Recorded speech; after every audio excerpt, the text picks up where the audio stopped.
To, že sa Zuzka Jakabová stane skvelou učiteľkou matematiky, mohlo byť už jasné počas nášho stredoškolského štúdia, keď zachraňovala mňa a mojich spolužiakov hodiny a dní pred veľkými testami z matematiky.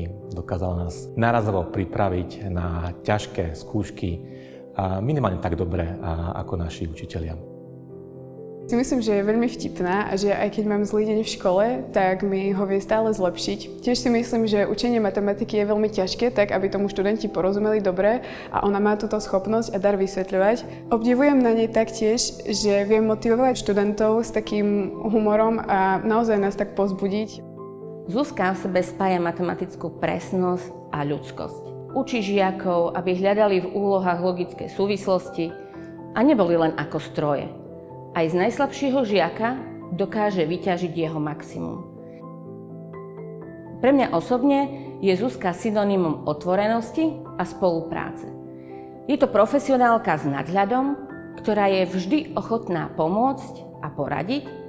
Vážim si jej prácu, prístup a to, že sa na ňu môžem 100% spoľahnúť. Na jej hodinách je vidieť, že naozaj vie podať tú matematiku a čo je na tom najlepšie je, že snaží sa ju predstaviť každému tak, aby ju každý pochopil, či aj veľmi dobre ide.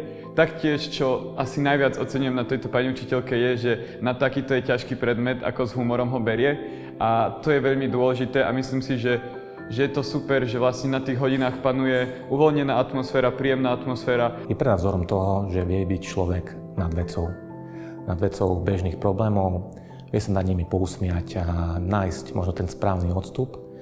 Zároveň to neznamená, že by svoju prácu nerobila zodpovedne, práve naopak je veľmi dôsledná.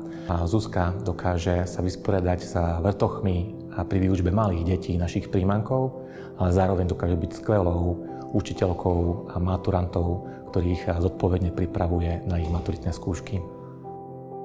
Som veľmi rád a sa teším tomu, že tento rok, Zuzka, môžeme oceniť tvoju prácu a tvoje nasadenie, ktoré už mnoho rokov venuješ našim žiakom a tejto škole.